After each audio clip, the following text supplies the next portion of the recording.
One, two, three, funk it.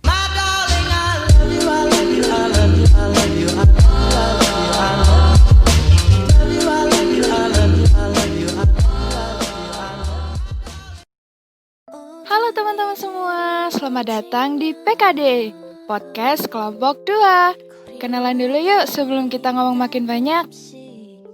Halo, kenalin aku Nicholas Christian Semaronugraha, panggil aja aku Niko, dan aku dari kelas 12 bahasa. Hai, nama aku Tiktani Grandis, panggil aja Grandis. Aku dari 12 IPS 3. Halo, aku Anastasia Pernata Permatasari, panggil aja Tasya. Aku dari kelas 12 IPS 4. Dan hai guys, aku Andrea Evangelista, panggil aja aku Andrea.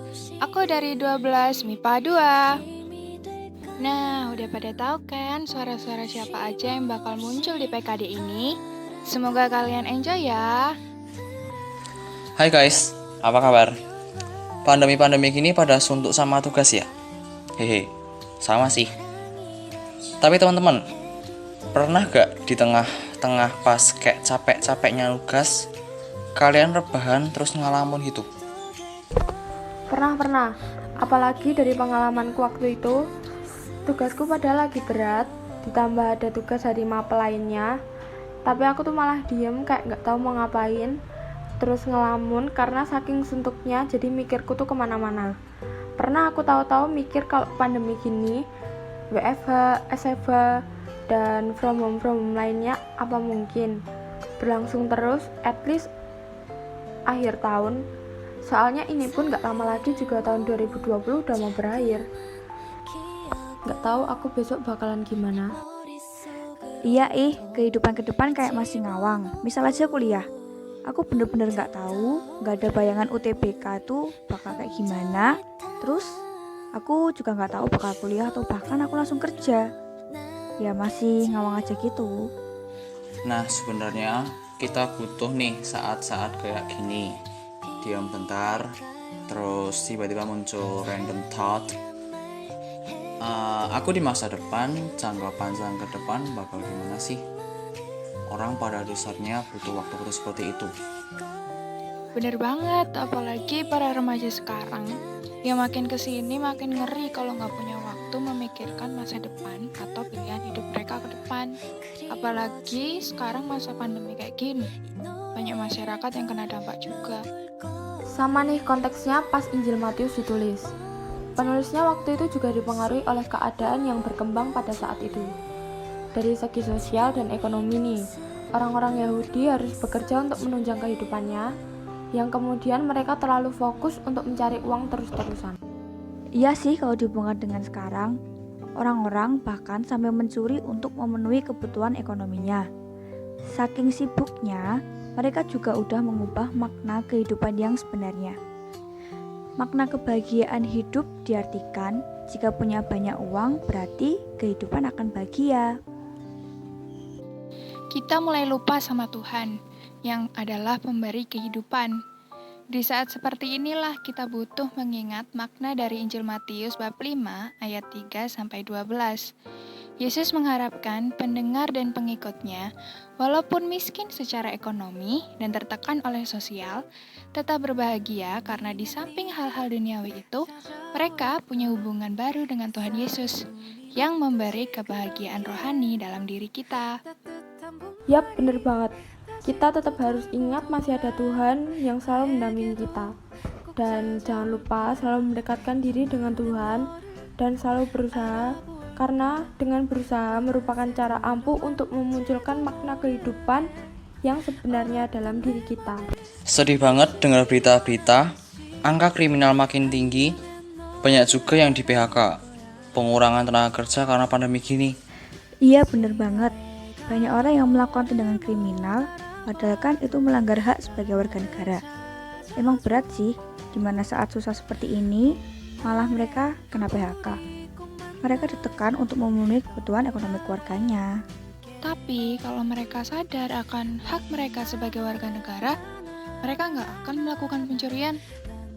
Mereka bisa saja buka usaha dengan modal seadanya, mengembangkan kemampuan mereka, atau menjadi dropshipper yang bisa dibilang tidak butuh modal banyak. Nah, dari situ aku jadi tahu, di tengah pandemi kayak gini, justru hak dan kewajiban sebagai warga maupun sebagai pemerintahan negara pun harus diprioritaskan, di mana pemerintahan berkewajiban untuk menjaga warga negaranya, dan sebaliknya, sebagai rakyat pun kita juga harus patuh atas semua yang menjadi tanggung jawab kita di negara ini. Zaman sekarang, kalau kita menekuni kemampuan yang kita punya, itu bisa jadi sumber pekerjaan bagi diri kita sendiri loh. Zaman sekarang tuh bisa dibilang gampang banget untuk buka dan memulai usaha kecil-kecilan gitu. Iya, sebenarnya ada banyak cara kita menghasilkan uang daripada harus mencuri. Kita harus pintar cari peluang, gak gengsi dan harus mau berusaha. Kalau nyuri udah ngelanggar hak, nambah dosa lagi. Hehe. Enak banget sebenarnya menekuni kerjaan online tuh. Udah kerjanya dari rumah, cuman modal kuota, dan bisa disambi belajar buat nambah-nambah ilmu. Kalau kerjaan yang offline udah nerima pegawai lagi. Apalagi buat anak muda zaman sekarang. Mereka yang bingung mau kuliah dulu atau kerja dulu bisa banget. Sekarang mereka bisa kerja sambil sekolah online. Terus uang hasil kerja itu tadi bisa ditabung buat biaya kuliah mereka. Teman-teman udah lihat berita ini belum? Apa tuh? Millennials stay resilient in difficult times. That news. I've read it, but I don't understand the point. Can you explain it? So, the news is about millennials stay resilient in difficult times. The news reported from Cirebon and was happened when the COVID-19 outbreak began in Indonesia. Because the COVID-19 have faced and the outbreak has shown no signs of ending, so the millennials was expected can stay resilient in difficult times as the pandemic. Maybe the solution that millennials in facing the problem is the millennials creates their own job and doing the work from home. I got it. I think I agree with you, Nico. Seeing the current condition, I think millennials are the great generation. They know how facing this pandemic. Almost all of my friends are open to their own business. Like they start by selling a food because they love cooking. I think millennials can survive from this pandemic. That's a good point too. As Andrea said before, in this situation, actually millennials don't need to be afraid to start a business. They can do it from the easiest jobs, like being a dropshipper. They can develop their hobbies and turn it into jobs. I know, right? Millennials have a lot of amazing ideas. We don't need to worry. If they want to continue their education, but because of this pandemic they don't have enough money and don't want to burden their parents, they can start the online business during this online class. They can save the money for their tuition fees or they can search for a scholarship. Jadi kalian gak perlu takut lagi buat kalian yang mau kuliah tapi gak mau membebani orang tua. Tapi aku masih kepikiran pas kuliahnya. Kepikiran gimana? Takut nggak keterima atau bagaimana? Iya, takut gak keterima di PTN. Rencanaku cuma daftar dari SNPTN sama ikut SBMPTN. Tapi bisa gak sih? Nggak tahu sih, tapi coba kita hitung peluangnya aja nih. Misal ya, PTN yang kamu mau itu UNS. Nah, fakultas yang kamu pengen daftar itu cuma nampung atau nerima 150 anak. Sedangkan yang daftar ada 1000 anak. Peluang kamu keterima di situ ya 150 banding 1000 atau 15%. Atau misalnya kamu daftar 2 kali, ya peluangnya jadi 30%, tinggal dikali banyaknya kamu daftar, begitu. Wah, berat juga ya. Berarti kalau aku nyoba lebih banyak daftarnya atau nyoba terus? Kemungkinan aku keterima lebih gede dong. Yap, bener banget. Coba aja semua cara. Ingat, jangan nyerah dan tetap harus semangat. Yap, begitulah teman-teman. Sepanjang sejarah hidup manusia itu tidak ada yang sempurna. Termasuk pemerintahan Indonesia pun sebagai negara yang besar juga pernah mengalami masa-masa demokrasi terpimpin. Iya juga ya, Indonesia pernah berada di masa di mana bangsa Indonesia mengalami gejolak dalam menentukan kebijakan. Meski udah berusaha memperkuat fondasi yang udah dibangun dari tahun 1945, tetap aja kebijakan demokrasi terpimpin belum bisa diharapkan sepenuhnya demi masa depan Indonesia. Zaman demokrasi terpimpin, pemerintahan banyak terfokus sama pemimpin. Anehnya lagi, kebanyakan pemimpin dipilih atau direkrut bukan berdasarkan sebuah keahlian dari orang tersebut, melainkan hanya berdasarkan kerabat atau teman. Ya, dampaknya ke masyarakat. Mereka sering merasa ketidakadilan itu ada. Benar-benar, padahal banyak orang di sana yang justru mahir dalam sebuah profesi tapi tertutup sama orang-orang yang justru main curang.